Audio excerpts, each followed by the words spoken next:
Hello అండి. ఈనాటి కథలకి స్వాగతం. నేను మీ సీతా మహాలక్ష్మి. ఈరోజు మనం డిసెంబర్ పువ్వులు అనే చందమామ కథని చెప్పుకుందాం. ఇది ఒక రష్యా జానపద కథ. ఈ డిసెంబర్ పువ్వులు కథ నెలలు, ఋతువులు, కాలాలకు సంబంధించినది. కనుక రష్యా దేశపు వాతావరణం గురించి, శీతోష్ణ స్థితి గురించి 2 మాటలు చెప్పుకుందాం. రష్యా దేశం ప్రపంచంలోనే విస్తీర్ణంలోనూ, వైశాల్యంలోనూ అతి పెద్ద దేశం. ఇది ఒక యూరేషియన్ దేశం. అంటే యూరోప్ ఖండంలోనూ, ఆసియా ఖండంలోనూ విస్తరించి ఉన్నది అని అర్థం. 75% ఉత్తరాసియా ఖండంలోనూ, 25% తూర్పు ఐరోపాలోనూ వ్యాపించి ఉండి, ప్రపంచంలోనే అతి పెద్ద దేశంగా పిలువబడుతోంది. రష్యాలోని దట్టమైన సైబీరియా మంచు ఎడారి ప్రాంతమంతా ఆసియా ఖండంలో కలదు. సాధారణ మానవునికి నివాసయోగ్యం కాదు. ఇక్కడ జీవించడం చాలా కష్టం. ఈ దేశానికి 3 వైపులా అతి శీతలమైన మంచు ఎడారులు లేదా అతి ఉష్ణం గల వేడిమి ఎడారులు మరియు దుర్భేద్యమైన కొండలు, పర్వతాలతో నిండి ఉంటుంది. ఒక్క పశ్చిమ దిక్కున యూరోప్ నుంచి మాత్రమే ఈ దేశంలో ప్రవేశించటానికి దారి ఉంది. అలాగే రష్యాలోని నేవా నది సంవత్సరంలోని చలికాలం 6 నెలలు గడ్డకట్టి ఉండి, వేసవికాలం 6 నెలలు కరిగి నీరై పారుతూ ఉంటుంది. ఇలా సంవత్సరంలో సగం కాలం గడ్డకట్టి ఉండి, సగం కాలం ప్రవహించే నది మీద ఆనాటి జార్ చక్రవర్తులు సెయింట్ పీటర్స్బర్గ్ అనే మహానగరాన్ని నిర్మించారు. మాస్కో కంటే ముందు ఈ సెయింట్ పీటర్స్బర్గ్ నగరమే రష్యాకి రాజధానిగా ఉండేది. అందుకని మాస్కో కంటే కూడా ఈ సెయింట్ పీటర్స్బర్గ్ మహానగరానికి చారిత్రక, సాంస్కృతిక ప్రాముఖ్యత అధికంగా ఉంది. ఇలాంటి విపరీత వాతావరణ పరిస్థితులు కలిగిన దేశమే రష్యా. ఏమిట్రా ఇది? డిసెంబర్ పువ్వులు కథ చెప్తానని వరల్డ్ హిస్టరీ, రష్యా జాగ్రఫీ అంతా డాక్యుమెంటరీగా చెప్తోంది అనుకుంటున్నారా? మరేం లేదండి. మనం చెప్పుకునే కథ కాలాలు, ఋతువులు, నెలలకు సంబంధించిన కథ. అందుకనే రష్యా దేశం గురించి నాకు తెలిసిన ఈ చిన్న చిన్న సంగతులు మీతో పంచుకోవాలనిపించింది. అంతే. ఇక కథలోకి వెళ్ళిపోదాం. డిసెంబర్ పువ్వులు. పూర్వకాలమందు రష్యా దేశపు ఒక పల్లెటూరిలో ఒక శ్రీమంతుడు ఉండేవాడు. ఆయనకు సోనియా అనే ఒక కూతురు ఉండేది. సోనియా తల్లి చిన్నతనంలోనే చనిపోవటం చేత తండ్రి మళ్ళీ పెళ్లి చేసుకున్నాడు. రెండవ భార్యకు నటాషా అనే ఒక కూతురు పుట్టింది. నటాషా పెరిగి పెద్ద అవుతున్న కొద్దీ సవతి తల్లికి సోనియా పైన అసూయ ఎక్కువ కాజొచ్చింది. పాపం ఆ తల్లి కూతుళ్ళు సోనియాను యమయాతనలు పెట్టసాగారు. సోనియా చక్కని చుక్క, బుద్ధిమంతురాలు. ఓరిమికి పెట్టింది పేరు. సవతి తల్లి ఎన్ని తిప్పలు పెట్టినా భరించేది. తన మీద పడిన ఇంటెడు చాకిరీ సంతోషంగా చేసేది. ఇదంతా తండ్రికి తెలుసు. అయినా వాళ్లను ఏమీ అనలేకపోయేవాడు. ఏదో ఒక వంక పెట్టి తల్లి కూతుళ్ళు సోనియాను వెళ్ళగొట్టాలని నిశ్చయించారు. ఏదైనా అసాధ్యమైన కార్యమొకటి అప్పచెప్పి తిరిగి ఇంటి మొహం చూడకుండా ఏ అడవుల్లోనో పడి తిరుగులాడుతూ ఉండేటట్టు చేద్దామనుకున్నారు. అది డిసెంబర్ నెల. గడ్డు శీతాకాలం. రష్యా దేశంలో శీతాకాలం అంటే మన దేశంలో లాగా కాదు. భూమి అంతా మంచుతో కప్పబడి ఉంటుంది. మొక్క అనేది మొలవనే మొలవదు. ఆ కాలంలో బయటికి వెళ్ళటం అంటే ప్రాణాలతో చెలగాటం ఆడటమే. రష్యా దేశపు విపరీత వాతావరణ పరిస్థితుల గురించి ఇందాక మనం చెప్పుకున్నాం కదా! సవతి తల్లి సోనియాని చేరబిలిచి, "అమ్మాయి, కొండ మీద పూచే పువ్వులు కాసిని వైద్యంలోకి కావలసి వచ్చినయి. ఎన్ని శ్రమలైనా పడి ఆ పువ్వులు పట్టుకురావాలి. వెళ్ళు, వెళ్ళి వెంటనే ఆ పువ్వులు తీసుకురా అమ్మా" అని అన్నది. సంతోషంతో బయలుదేరింది సోనియా. పీడ వదిలింది. ఇక అది మళ్ళీ ఈ గడప తొక్కటం కల్ల అనుకుని సంతోషించారు తల్లి కూతుళ్ళు. ఇంటి నుంచి బయలుదేరిన సోనియా పోయి పోయి అడవులెన్నో తిరిగి తిరిగి కొన్నాళ్లకు ఒక కొండ ప్రదేశం చేరుకున్నది. అదంతా దట్టమైన మంచుతో కప్పబడి ఉంది. దారి తెన్ను తెలియటమే లేదు. చుట్టూ ఎటు చూసినా మంచుమయం. అయితే అల్లంత దూరాన కొండ శిఖరం మీద మిణుకు మిణుకుమంటూ చిన్న వెలుగు అప్పుడప్పుడు కనిపిస్తూ వచ్చింది.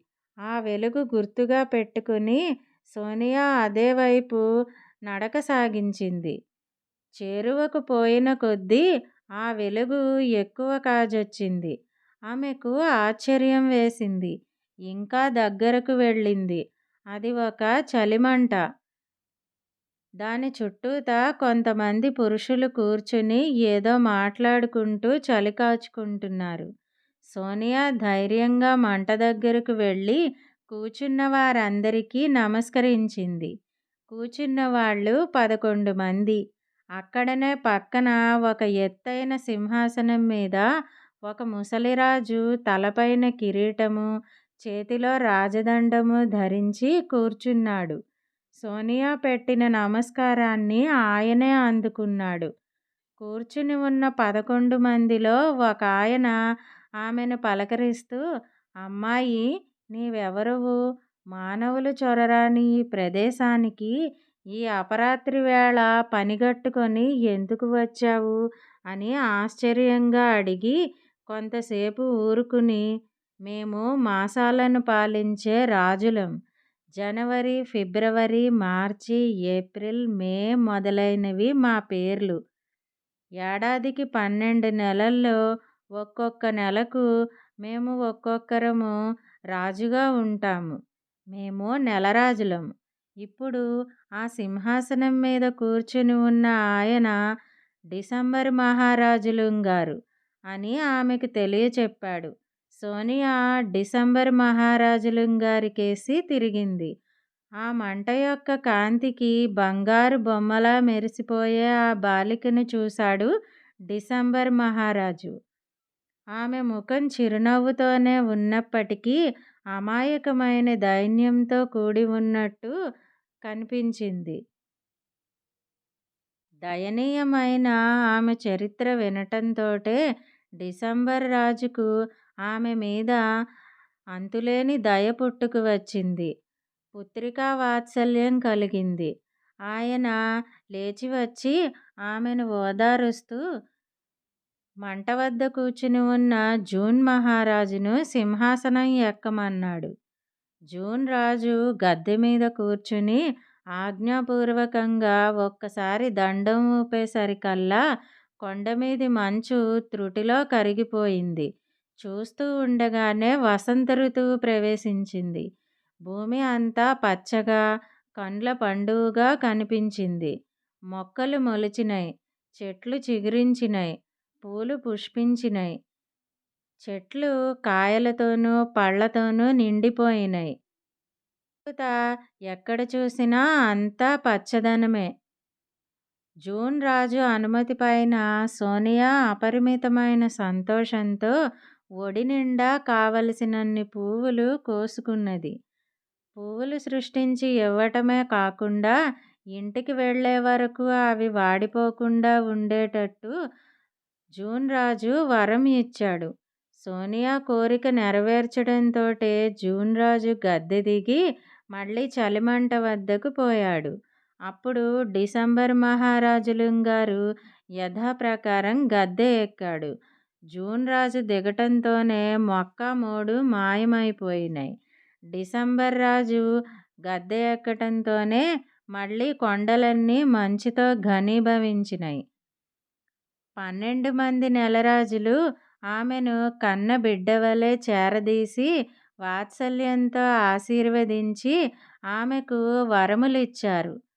వారిలో ఒక రాజు ఆమెకు ఎప్పటికీ యవ్వనంగా ఉండేటట్టుగాను, మరొక రాజు ఆమె కోరుకున్నప్పుడు వసంత ఋతువు వలె చెట్లు చిగురించి పూత పూయునట్లు, మరొకాయన వర్ష ఋతువు వలె కోరుకున్నప్పుడు చక్కని వర్షాలు కురిసేటట్లు, శరదృతువు వలె చల్లని వెన్నెల కాయునట్లు, హేమంత ఋతువు వలె చల్లని గాలులు వీచినట్లు వరములిచ్చారు. 12 రాజులకు సోనియా కృతజ్ఞత తెలిపి సెలవు తీసుకొని వెళ్ళిపోయి ఇల్లు చేరుకున్నది. సోనియా కంటబడేసరికల్లా తల్లి కూతుళ్లకు అమితాశ్చర్యం కలిగింది. ఆమె తిరిగి వస్తుందని వాళ్ళు కలలోనైనా తలచలేదు. పైగా ఆ కాలంలో పువ్వులు పుట్టించుకువచ్చి కేవలం ఒక అసాధ్యమైన కార్యాన్ని సుసాధ్యం చేసుకువచ్చిన ఆమె ప్రజ్ఞకు మరీ ఆశ్చర్యం చెందారు. అంతేకాదు, ఆమె పైన అసూయ చెందారు. "ఈ పువ్వులు ఎక్కడ పుట్టించుకువచ్చావు? చెప్పు" అని వాళ్ళు గద్దించారు. జరిగినదంతా పూసగుచ్చినట్టు చెప్పింది సోనియా. అపురూపమైన ఆ పువ్వులను తీసుకువద్దామని నటాషా కూడా బయలుదేరింది. శ్రమపడి కొండ ప్రదేశం చేరుకున్నది. ఈమెకు కొండమీద వెలుగు మంట చుట్టూ కూర్చుని ఉన్న రాజులు కనిపించారు. అందులో ఒక రాజు ఆమెను పలకరించాడు. అందుకామె కోపంగా, "పోవయ్యా పెద్దమనిషి, నా గొడవ నీకెందుకు" అనేసి తన దారిన ఎటో పోబోయింది. 4 అడుగులు వేసిందో లేదో, రాజు దండం తిప్పేసరికి దబదబా మంచుపెళ్ళలు మీద పడి మరి ఆనవాలు లేకుండా ఆమె కప్పబడిపోయింది. కూతురు కోసం ఆత్రంతో ఎదురుచూసింది తల్లి. ఎన్నాళ్లకు రాకపోవటంతో తనే బయలుదేరింది. ఈమె కూడా శ్రమలు పడి కొండ చేరుకుంది. రాజులు వేసిన కుశల ప్రశ్నకు ఆమె కూడా వికటంగానే జవాబు చెప్పేసరికి కూతురుకు పట్టిన గతే తల్లికి పట్టింది. తల్లి కూతుళ్ళు తిరిగి రాకపోవటంతో సోనియాకు కలవరం పుట్టింది. ఆమె మళ్ళీ మంచుకొండల వద్దకు పోగా అక్కడి రాజుల వల్ల జరిగిన సంగతులు అంతా తెలుసుకున్నది.